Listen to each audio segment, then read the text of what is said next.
Salut à vous tous, bienvenue sur CC Info 91, la chaîne YouTube consacrée aux non-voyants.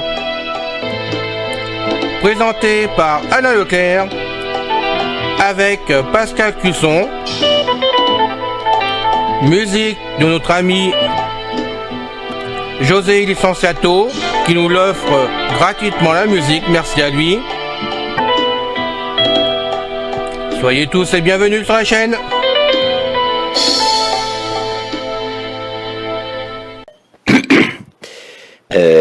Bien le bonjour, chers auditeurs. C'est encore une fois Pascal Cusson parmi vous pour la chaîne d'info Ceci Info 91, chaîne YouTube créée par notre ami Alain Leclerc, destinée à vous informer sur une foule de sujets qui, nous pensons, peuvent vous intéresser. Aujourd'hui, nous allons poursuivre les fascicules sur l'histoire du monde. J'aimerais aussi vous demander votre aide à parler de nous, parler de la chaîne, je veux dire, ou des sujets qui vous intéressent directement sur la chaîne. Si vous pouvez publier les liens directs vers vos podcasts préférés sur vos murs de réseaux sociaux, ce serait bien apprécié. Merci. Bonne écoute. Histoire du monde, agriculture, démographie et vie des paysans au XVIIIe siècle. Après un triste XVIIe siècle marqué par de nombreuses difficultés économiques et tensions sociales, le XVIIIe siècle est placé sous le signe de mutations et d'évolutions significatives. Le siècle des Lumières va voir la foi dans le progrès de la raison et des techniques l'emporter et devenir le cheval de bataille de certains pour un mieux-être général. Alors que la société est marquée depuis plusieurs siècles par trois contraintes très fortes, biologiques, alimentaires et matérielles, assurément le XVIIIe siècle illustre une conjoncture plus favorable qui va faire sauter petit à petit ces trois verrous. Ce phénomène est nettement observable au niveau de la population qui augmente, et de l'agriculture qui connaît des évolutions décisives sur le plan technique, structurel et culturel. La poussée démographique du XVIIIe siècle durant toute l'époque moderne, la France s'affiche comme le poids lourd démographique de l'Europe, mais semble avoir atteint un plafond avec environ 20 à 22 millions d'habitants, la plaçant malgré tout loin devant ses voisins. 7 millions en Angleterre, 13 pour l'Allemagne et l'Italie, 8 pour l'Espagne. Au début du XVIIe, la poussée démographique est générale en Europe, et le plafond français est dépassé petit à petit pour atteindre 25 millions en 1725, et 28 millions vers 1770. Cette évolution procède avant tout d'un recul sensible de la mortalité, qui influence l'accroissement naturel.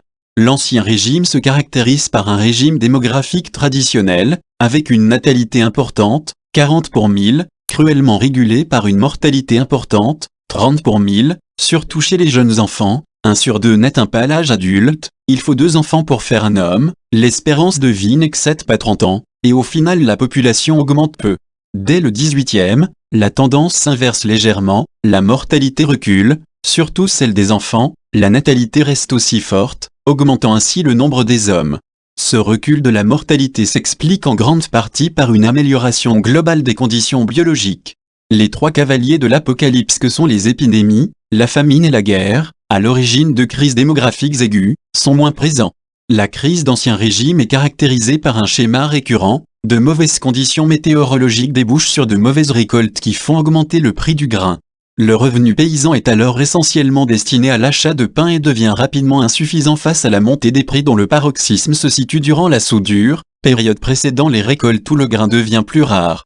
Ceci génère des tensions, d'autant que certains stockent et spéculent pour revendre le grain quand il est le plus cher. Les périodes de cherté, dont sont conscients les contemporains, voient souvent apparaître des périodes de disette.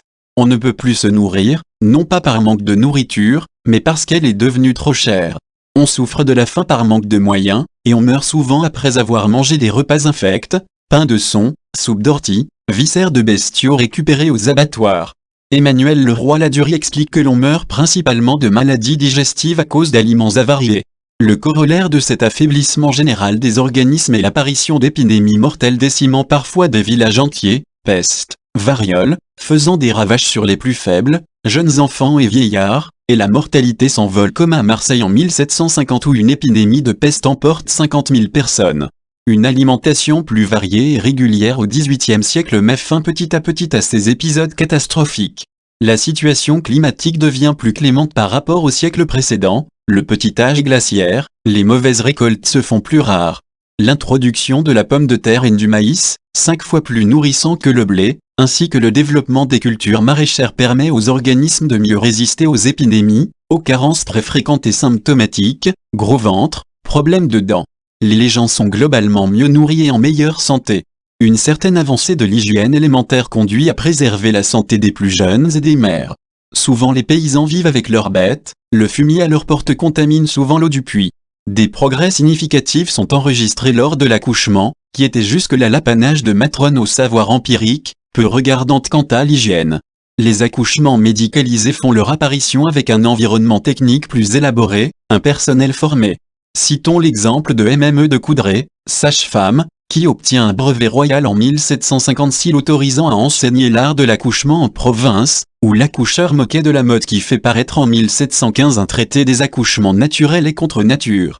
Globalement les mentalités par rapport à l'enfant évoluent, on est de plus en plus vigilant sur les mises en nourrice, à l'origine d'une mortalité effroyable chez des jeunes enfants élevés comme des poules livrés à eux-mêmes la plupart du temps. Les guerres sont aussi moins fréquentes au XVIIIe siècle localisées en dehors du royaume. La guerre, bien évidemment, est la cause de nombreuses morts directes, sur le champ de bataille. Néanmoins ses effets induits sont tout aussi dévastateurs, destruction, incendies, vol de récoltes et de bestiaux parsèment le chemin des troupes, qui véhiculent, soldats en tête, tout un tas de maladies. L'importance de la paix joue donc à plein et ne concerne que des territoires éloignés, guerre de succession d'Autriche par exemple. Ainsi, l'amélioration des conditions biologiques s'est accompagnée d'une hausse notable de la population, favorisée en cela par la paix. Une agriculture en mutation, cette poussée démographique s'accompagne d'une évolution agricole qui connaît dans le même temps des mutations importantes permettant d'assurer la subsistance de plus en plus de monde. On constate dans un premier temps des progrès de l'outillage. En effet, pendant des siècles il n'a que peu évolué. Il est en bois, souvent bricolé, mais adapté aux pratiques culturales de l'époque qui débouchent sur des rendements médiocres.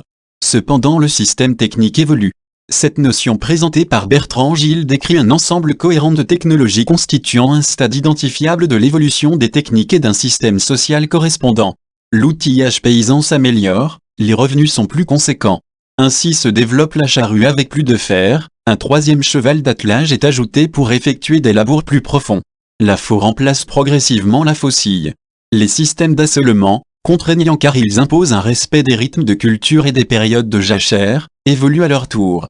D'un assolement biennal, alternance d'une parcelle cultivée une parcelle en jachère, surtout présent dans le sud, et d'un assolement triennal, une parcelle de blé d'hiver une parcelle de blé de printemps une parcelle en jachère, on adopte un assolement quadrinal, aussi appelé rotation de Norfolk, mise en place en Angleterre au XVIIe siècle, une parcelle de blé, une parcelle de navet fourragé, une parcelle d'orge, une parcelle de trèfle.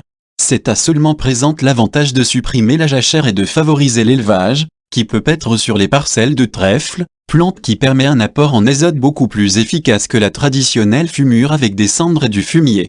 Cette hausse de la production débouche par une meilleure spécialisation des terroirs. On distingue la France du Nord et de l'Est, espace de monoculture céréalière sur de grandes étendues, de la France du Sud et de l'Ouest, aux terroirs moins favorables, où l'on privilégie les cultures maraîchères. Les vignobles se spécialisent et mettent l'accent sur une production de qualité comme en Champagne par exemple. La Bretagne, pays herbeux, se concentre sur l'élevage, de même qu'en Normandie. Enfin, qui dit plus de céréales dit plus de paille et de fourrage pour les bestiaux. Traditionnellement, le bétail est la ressource refuge en cas de difficulté, mais il est mal sélectionné et souvent maigre à cause des fréquentes crises fourragères. Le développement du bétail sur la période permet une meilleure fumure des terres. Certains paysans peuvent même vendre de la paille contre du fumier, qui jusque-là était disponible en faible quantité, mal conservé, permettant une préparation des sols assez médiocre. Par ailleurs, les meilleurs approvisionnements en fourrage vont petit à petit permettre de supprimer les pratiques de vaine pâture et de clôturer les terres, l'enclosure, déjà pratiquée en Angleterre, qui voit petit à petit l'émergence de la propriété privée et faciliter l'implantation des techniques nouvelles citées plus haut. Le XVIIIe siècle voit aussi le développement de nouvelles espèces de cultures, en particulier la pomme de terre et le maïs, tous deux importés d'Amérique à la fin du XVIe siècle. Le maïs, au rendement largement supérieur à celui du froment, permet d'obtenir une farine bon marché, moins chère que celle de seigle, d'orge ou de sarrasin. Au départ utilisé pour le bétail comme fourrage afin de pallier aux récurrents problèmes de l'alimentation bovine, il vient au fur et à mesure en complément de l'alimentation des plus pauvres. Idem pour la pomme de terre, 5 fois plus nourrissant que le blé. Indéniablement l'agriculture a le vent en poupe, comme le montre une littérature assez abondante traitant d'agronomie.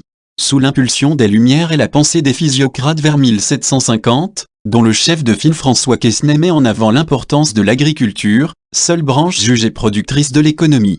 Les physiocrates ont une grande influence chez l'élite aristocratique et les gros propriétaires terriens. On expérimente sur de nouvelles plantes à cultiver, de nouveaux systèmes d'assolement, etc.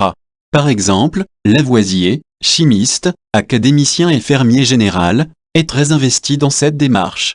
De nets progrès donc, par la conjonction de différents facteurs, outillage, nouvelle culture, physiocrates, qui permettent au secteur agricole, qui représente 3/4 du produit physique au XVIIIe siècle, de connaître un meilleur rendement, une meilleure production, et de soutenir la croissance de la population. La vie des paysans au XVIIIe siècle. Les progrès démographiques enregistrés sont assortis de lourds contrastes. En premier lieu la mortalité. Même si elle a baissé, la mortalité infantile reste effroyable car les progrès sont lents, l'hygiène reste sommaire, l'habitat collectif propice à la crasse, et la proximité des bestiaux propage toujours les maladies. L'alphabétisation fait des progrès, ainsi que l'instruction en général. Mais l'ignorance reste malgré tout assez vaste surtout dans les campagnes. Un curé estime que dans sa paroisse de Bretagne, une part importante des décès est imputable à l'ignorance des matrones. S'ajoute le poids des habitudes à la superstition, déjà dénoncée en son temps par Erasme au XVIe siècle. Les contemporains, généralement au fait de cet état des croyances populaires, sont bien conscients qu'il s'agit d'un frein. Les paysans amènent leurs bestiaux à l'église en vue d'une bénédiction pour protéger leur cheptel de la rage. La misère reste le quotidien de la majeure partie de la population, majoritairement paysanne, rurale à 80%. Les crises, même si elles sont en recul, n'en sont pas moins encore très présentes et le peuple reste soumis aux maladies, la peste de Marseille en 1750, ou aux aléas climatiques, le grand IV de 1709, et chaque crise s'accompagne de phénomènes d'errance de gens fuyant la misère pour aller chercher un hypothétique meilleur sort ailleurs. La pauvreté débouche sur un fort endettement pour payer l'impôt, les semences, le matériel, souvent bien au-delà de la valeur des biens possédés. Laurence Fontaine évoque le cas d'une blanchisseuse de Lyon qui décède en laissant un patrimoine de 150 livres et une créance de 2000 livres, et ce cas n'a rien d'exceptionnel. De surcroît, la hausse démographique entraîne un nombre croissant de bouches à nourrir, ce qui dans une certaine mesure peut stimuler la production agricole, mais toujours est-il que cet afflux de population conduit à un morcellement des terres et des domaines, renforçant la précarité paysanne, d'autant que la rente augmente et voit s'enrichir les propriétaires qui tiennent les paysans à leur merci. Une agriculture qui reste traditionnelle d'un point de vue agricole, certes il y a des progrès, mais on ne peut pas parler de révolution agricole, loin s'en faut. Les progrès sont diffus et varient selon les provinces. Il s'agit bien souvent d'une accumulation de petites innovations qui au final constituent un progrès, mais très localisé. L'utilisation du fer reste une exception dans cette civilisation du bois, et la base familiale des exploitations agricoles n'est pas propice au progrès car le savoir se transmet de façon empirique. La spécialisation des terres entraîne dans le Nord, essentiellement axée sur la monoculture céréalière, une grande fragilité en cas de mauvaise récolte, problème que rencontrent beaucoup moins les paysans du Sud où le climat et les terroirs permettent une culture plus diversifiée, même si le pain reste la base du bol alimentaire. De fortes résistances s'affichent par rapport aux nouvelles cultures. Malgré les nombreux avantages du maïs et de la pomme de terre, ceux-ci restent principalement dédiés à l'alimentation bovine et ne servent de nourriture d'appoint qu'en cas de coup dur. Ces plantes ont du mal à s'imposer, malgré de bonnes dispositions pour le maïs dans le sud. Ces résistances s'expliquent en partie par le fait qu'un petit paysan ne veut pas prendre le risque de rater une récolte d'une plante qu'il n'a jamais cultivée avant, ce qui signifierait la catastrophe pour lui. Pour le moment, on peut encore parler d'impérialisme des bleds, et même si des efforts sont faits, ils restent marginaux et ne concernent qu'une minorité de gros propriétaires. La jachère représente encore 27% de la surface cultivée en France en 1840. Enfin, le système des enclosures largement utilisé en Angleterre dès le XVIIe siècle, est perçu comme une atteinte aux exploitations collectives. En clôturant les champs et en supprimant la vaine pâture, c'est tout un pan de la paysannerie qui se voit privé de ses ressources. La croissance démographique résulte donc d'efforts en matière d'hygiène mais les progrès sont lents et différenciés selon que l'on soit à la ville ou à la campagne. L'agriculture quant à elle reste encore largement traditionnelle par de nombreuses résistances face aux novelletés. Histoire du monde antique, Empire néo-babylonien numéro 25, organisation de l'Empire numéro 26, la dynamique de l'Empire numéro 11, les divinités et panthéons 03 Enlil. Enlil, en sumérien, Lil, en akkadien, est l'un des dieux principaux de la religion mésopotamienne antique. Peut-être à l'origine une divinité liée au vent, il est considéré durant la seconde moitié du 3e millénaire avant Jésus-Christ et une majeure partie du 2e millénaire avant Jésus-Christ comme le roi des dieux, divinité suprême du panthéon mésopotamien. C'est lui qui par ses décisions attribue la suprématie aux rois humains, qui lui accorde donc une place de choix dans leurs offrandes et leurs inscriptions commémoratives. Enlil n'est que rarement le personnage principal des mythes, mais il y joue souvent un rôle important en tant que chef des dieux. La ville où se trouve le grand temple d'Enlil, Nippur, en a tiré un grand prestige religieux et culturel, sans jamais être elle-même l'origine d'une dynastie puissante. Origine et fonction. Le nom sumérien d'Enlil est constitué des termes seigneur, en, et vent souffle, et li accent aigu l. Si on suit cette étymologie, Enlil serait à l'origine une divinité liée au vent, peut-être au vent du printemps qui assure le retour de la végétation. De là découlerait aussi l'aspect colérique, impétueux et parfois sombre qu'a parfois ce dieu dans la mythologie. Le terme li accent aigu l peut en fait être compris comme l'atmosphère, espace entre le ciel et la surface de la terre, suivant la cosmologie sumérienne qui attribue le ciel, en, comme résidence au dieu Anu, le monde inférieur, qui, plus précisément l'Apsu, monde des eaux souterraines, comme résidence du dieu Enki, laissant donc ce qui est entre les deux au dieu Enlil, c'est-à-dire l'espace des humains, ce qui serait alors lié à sa fonction de divinité suprême. Mais comme souvent avec les divinités sumériennes, cette interprétation est peut-être venue tardivement dans le développement de cette figure divine, et plusieurs chercheurs ont dernièrement rejeté l'idée que ce dieu soit lié à l'origine au vent mais plutôt une divinité universelle sans attribut ni lieu d'attache spécifique. L'identification du sens du terme li accent aigu l est assez incertaine puisqu'il peut signifier d'autres choses. Les liens d'Enlil avec le vent sont impossibles à déterminer avec certitude, puisque la colère de plusieurs dieux est comparée à des vents violents sans que le vent ne soit leur attribut. La question de l'origine d'Enlil est donc très incertaine, d'autant plus qu'il n'est pas forcément originaire de la ville où se trouve son lieu de culte principal, Nippur, dont le véritable dieu tutélaire serait Ninurta qui est plus attesté dans les serments prêtés dans cette ville aux périodes archaïques, ce qui est couramment un moyen de repérer la divinité tutélaire d'une ville. Les plus anciennes attestations du nom d'Enlil écrit en cunéiforme n'utilisent pas la variante en li accent aigu l, mais plutôt en accent aigu, ce qui signifierait littéralement maître de la maison. Une origine sémitique a pu être proposée, sur la base du nom courant du dieu en pays sémitique, Elil. Dans ce cas son nom pourrait être formé par le dédoublement du terme signifiant Dieu, Ilu, donnant Ililu ou Ilili, Dieu des dieux, ce qui renforcerait l'idée d'une origine en tant que Dieu universel et souverain, mais si on garde l'opinion la plus courante qui veut que son nom soit sumérien, alors la forme Elil n'est que sa sémitisation, par assimilation du NOL, ce qui est très courant en akkadien. Finalement, quelles que soient ses origines, Enlil a acquis au cours du temps comme d'autres divinités un caractère composite, et plusieurs fonctions. Dans le champ de Laou, qui lui attribue la création de cet objet, donc une fonction agricole, il sépare le ciel de la terre, acte créateur du monde d'après les cosmogonies mésopotamiennes. Il a donc des aspects créateurs et démiurgiques, et également fécondateurs dans les mythes relatant son union et son accouplement avec une déesse, Enlil et Ninlil et Enlil et Sud. Un texte isolé le présente également comme un marchand. Enlil est souvent surnommé Grand Mont Grande Montagne, tandis que son temple à Nippur s'appelle Maison Montagne, ce qui peut impliquer un lien avec les montagnes, notamment celle du Zagros située à l'est de Sumer. Mais finalement, Enlil apparaît avant tout comme une divinité suprême, le roi des dieux. Famille et cercle divin. Enlil est considéré comme le fils du dieu An, figure patriarcale du panthéon mésopotamien. Il est le frère du dieu Enki, qui est parfois appelé, en référence à son grand frère, Enlil Banda jeune Enlil. Son épouse principale est la déesse Ninlil, aussi appelée Sud. Leur relation a fait l'objet de mythes en sumérien, Enlil et Ninlil est le mariage de Sud. On lui connaît des épouses secondaires, Shu zone industrielle Ana et en zone industrielle Kalama. Sa progéniture comprend le dieu Ninurta, Ningirsu qui est souvent assimilé au précédent, le dieu lunaire Nanassin, le dieu solaire Utushamash, le dieu de l'orage Ishkurada, ainsi que le dieu infernal Nergal, le dieu de la lumière Nusku, qui tient également le rôle de vizir d'Enlil, et d'autres tels que Pabilsa, Urach et Zababa, et dans une tradition la déesse Inanna Ishtar. De cette parenté et de sa position patriarcale vient l'une des épithètes des plus courantes d'Enlil, celle de père des dieux. Le roi des dieux, le dieu de la royauté Enlil apparaît avant tout dans les textes comme la divinité souveraine suprême, dirigeant le monde divin et celui des humains à la surface de la terre.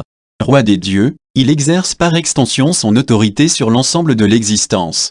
Il est accompagné du dieu Anu, généralement présenté comme son père et maître du ciel, ainsi que de son frère Enki, seigneur du monde souterrain de l'abîme, qui occupe cependant une position subalterne.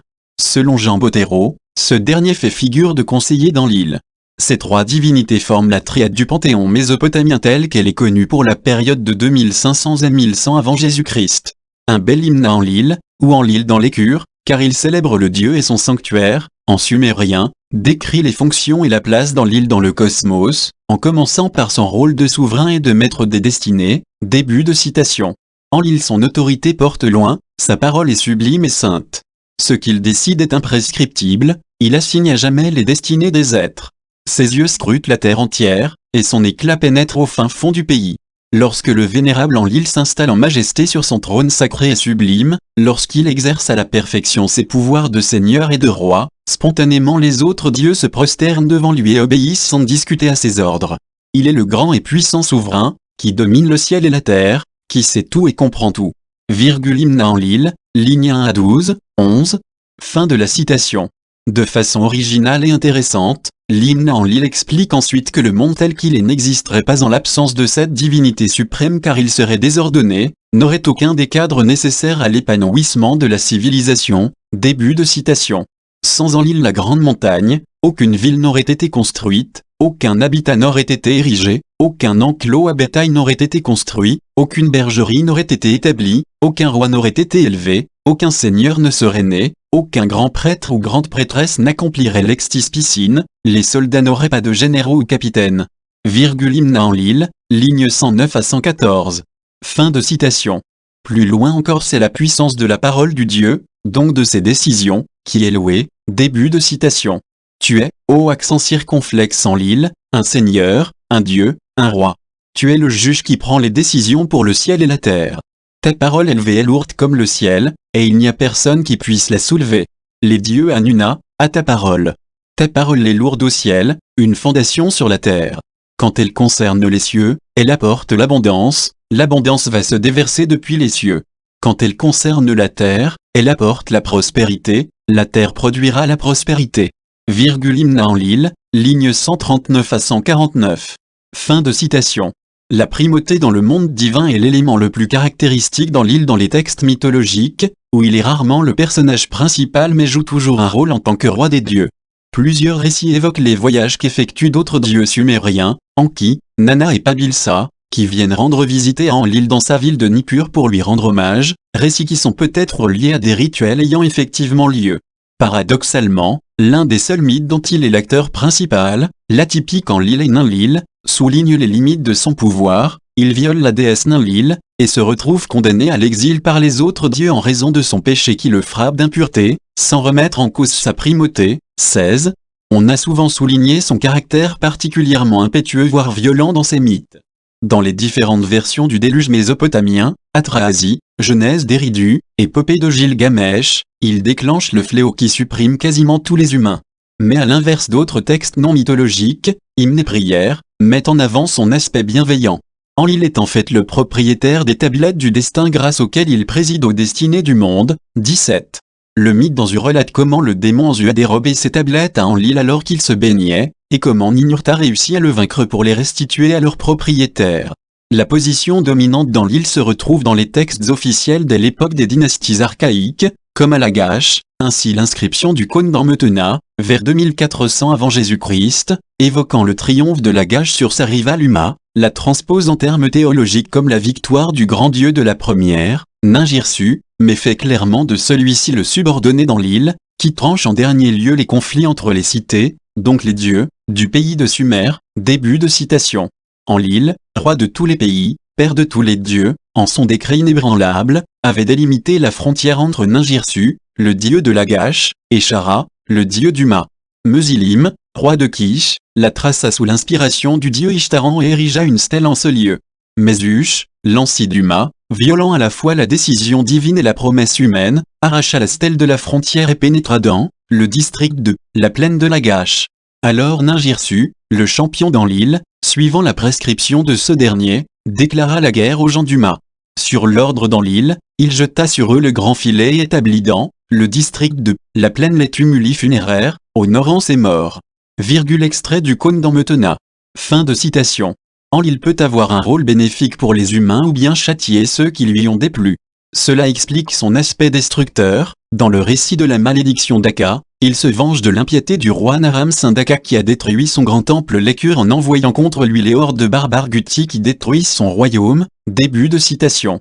Enlil, la tornade rugissante qui subjugue le pays entier, le déluge ascendant qui ne peut être affronté, songea à ce qui devait être détruit en retour du saccage de son bien-aimé Écure.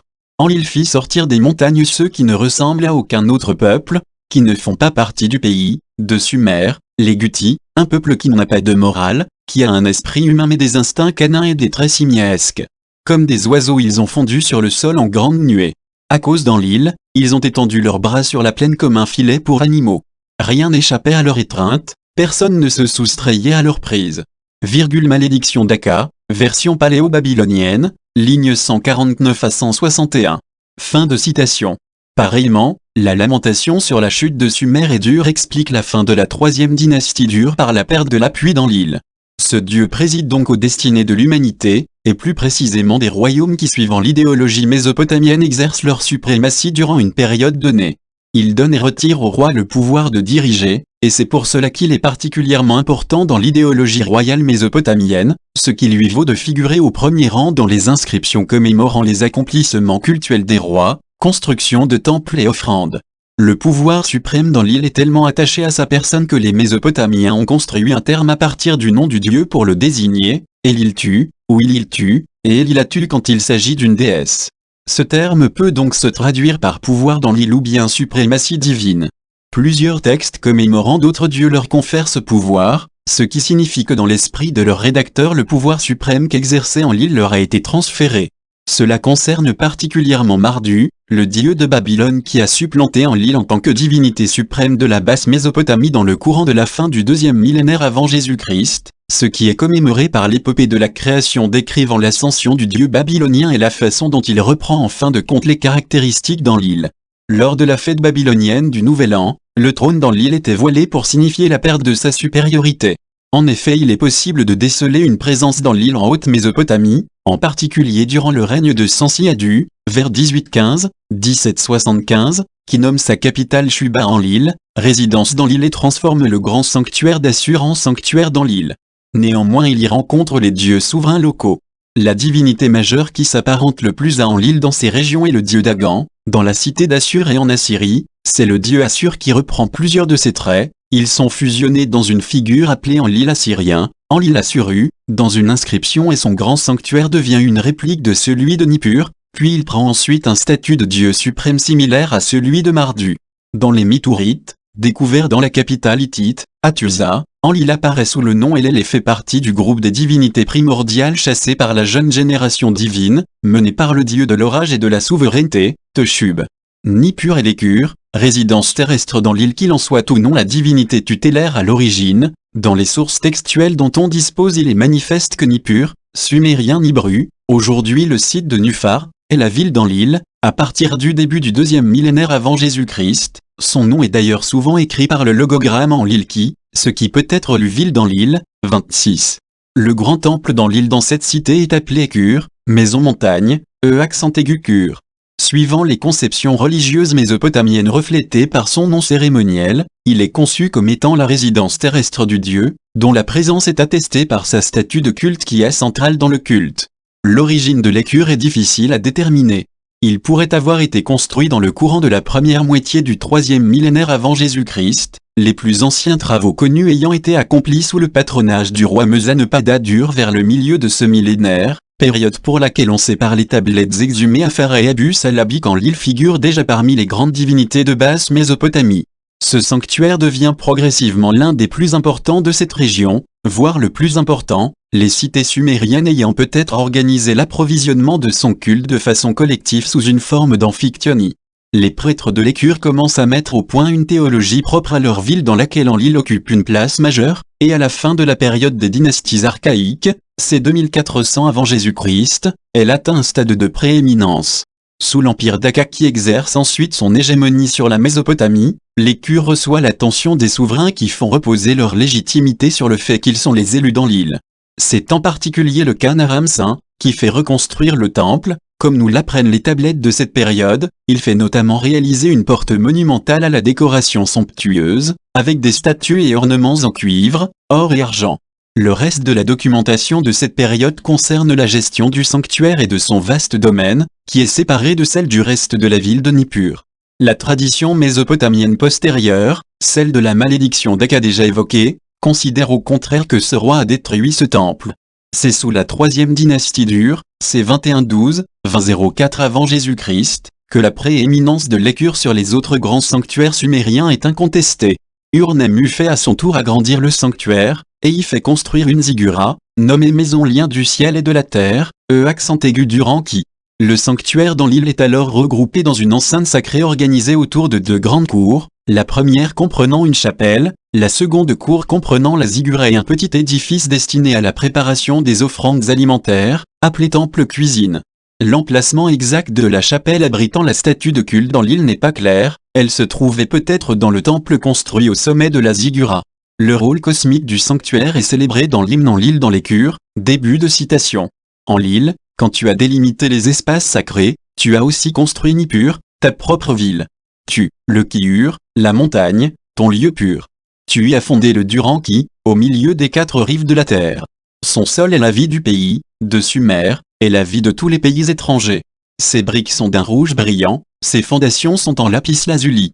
Tu l'as fait scintiller au loin dans Sumer, comme si c'était les cornes d'un taureau sauvage. Il fait trembler de crainte les pays étrangers. Pendant ces grandes fêtes, les gens passent leur temps dans l'abondance. Virgule en l'île dans l'Écure, lignes 65 à 73. Fin de citation. Nippur est une des résidences des rois d'Urii, qui semble s'être fait couronner dans l'Écure, marquant ainsi le fait qu'ils avaient été élus par Enlil pour exercer la royauté. Il pourvoit ce dieu et sa parèdre Ninlil en riche offrande rappelée dans leur nom d'année, les années étant alors nommées en fonction des événements jugés les plus marquants qui avaient eu lieu l'année précédente, et des hymnes dont Shulgi est la barque de Ninlil, célébrant la construction d'une barque sacrée par le roi Shulgi pour la déesse et la procession festive qui s'ensuit. Après l'effondrement du royaume d'Ur, Nippur reste le principal centre religieux de Basse-Mésopotamie. Aucun souverain n'arrivant à exercer une hégémonie durable durant les 2 premiers siècles du 2e millénaire avant Jésus-Christ, marqué en particulier par la rivalité entre Isin et Larsa, la domination de cette ville devient un enjeu symbolique majeur, car le roi dominant nippuré se faisant couronner dans l'Écure pouvait prétendre à un avantage car il recevait la bénédiction dans l'île. Quand c'est Babylone qui réussit à exercer l'hégémonie sur la Mésopotamie dans les années 1760 sous l'impulsion de Hammurabi, la prééminence dans l'île n'est pas remise en question, mais l'abandon de Nippur, avec la autre grande cité sumérienne, après 1720 pour des raisons économiques, écologiques et peut-être en partie politiques précipite le déclin du culte de l'Écure. Durant les années de son apogée durant les derniers siècles du 3e millénaire avant Jésus-Christ et le début du 2e millénaire avant Jésus-Christ, on trouve dans le complexe de l'Écure des sanctuaires et des chapelles consacrées à des divinités faisant partie du cercle divin dans l'île, à commencer par sa parèdre Ninlil, les deux partageant notamment un temple appelé accent aigu Kurijigal, quelque chose comme maison, montagne douée de vision. Son fils Ninurta et son vizir Nusku ont eux aussi des sanctuaires importants à Nippur.